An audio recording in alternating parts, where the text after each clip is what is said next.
Hai, salam sejahtera untuk kita semua. Perkenalkan, nama saya Angelina Margareta Wea dengan NIM 6670210047. Pada kesempatan kali ini, saya akan memaparkan materi mengenai ketahanan pangan yang meliputi makna ketahanan pangan, pentingnya ketahanan pangan, pengaruh aspek hukum dan politik terhadap keterjangkauan pangan, serta aksi peningkatan ketahanan pangan dalam bidang keterjangkauan pangan.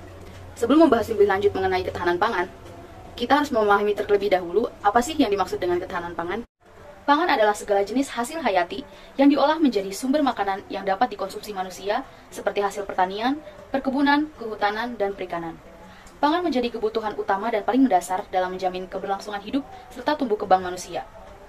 Setiap manusia berhak untuk memperoleh pangan karena peran pangan sangat penting dalam kehidupan manusia sehingga harus dipenuhi setiap saat.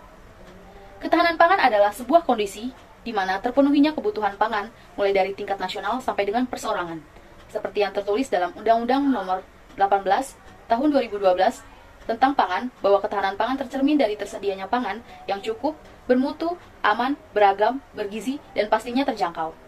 Tersedianya pangan tersebut tidak boleh bertentangan dengan agama, keyakinan, serta budaya yang ada di masyarakat, sehingga dapat ditarik kesimpulan bahwa suatu negara atau daerah dapat dikatakan tahan pangan jika semua kebutuhan pangannya terpenuhi dan adanya aksesibilitas dalam menjangkau pangan tersebut.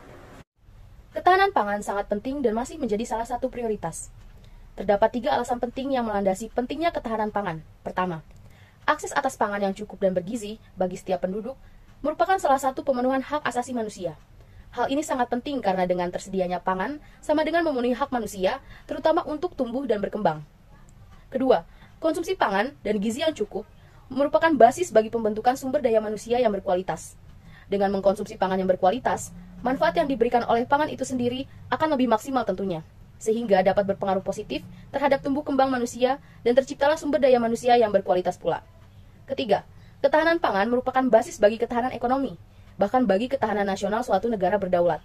Dengan terciptanya suatu negara yang tahan pangan, aspek ekonomi di negara tersebut juga dapat dikatakan stabil, karena perputaran ekonominya terus berjalan melalui proses jual beli pangan, baik untuk dalam negeri maupun untuk diekspor ke luar negeri.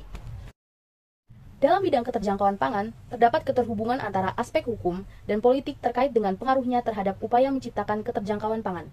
Seperti yang sudah dijelaskan sebelumnya bahwa ketahanan pangan telah diatur dalam Undang-Undang Nomor 18 Tahun 2012 yang mengartikan bahwa adanya pengaruh dari aspek hukum terhadap ketahanan pangan yang di dalamnya juga meliputi keterjangkauan pangan.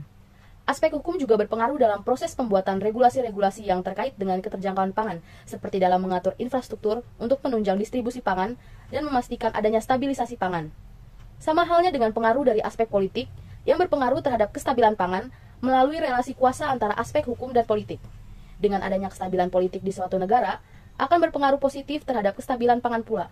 Karena jika terjadi ketidakstabilan politik, tentu masyarakat juga ikut sulit mengakses atau menjangkau pangan untuk memenuhi pemanfaatan pangan mereka sehari-hari. Selanjutnya terdapat salah satu aksi yang saya lakukan dalam upaya meningkatkan ketahanan pangan dalam bidang keterjangkauan pangan, yaitu dalam aspek daya beli masyarakat dan akses dalam menjangkau ketersediaan pangan, di mana saya bersama ibu saya melakukan aktivitas pemenuhan pangan keluarga saya dengan pergi ke pasar mini atau biasa disebut sebagai warung sayuran yang tersedia di daerah tempat tinggal saya, tepatnya berlokasi kurang lebih 50 meter dari rumah saya dan dapat ditempuh hanya dengan berjalan kaki.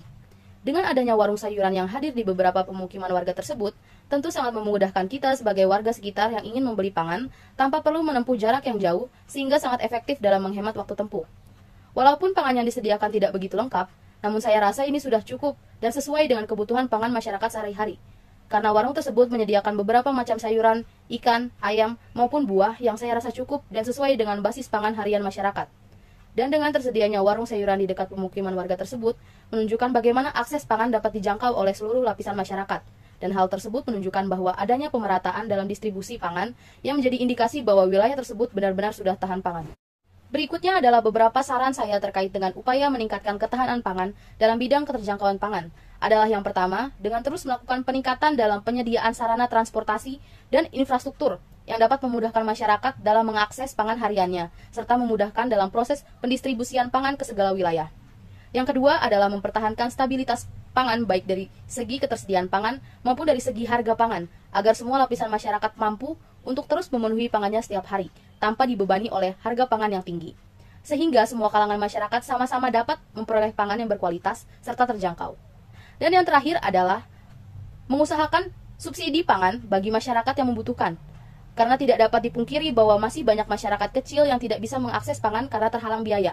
Sehingga hal ini bisa menjadi fokus pemerintah, karena dengan memenuhi pangan, mereka sama saja dengan memberikan hak asasi manusia yang memang seharusnya mereka dapatkan.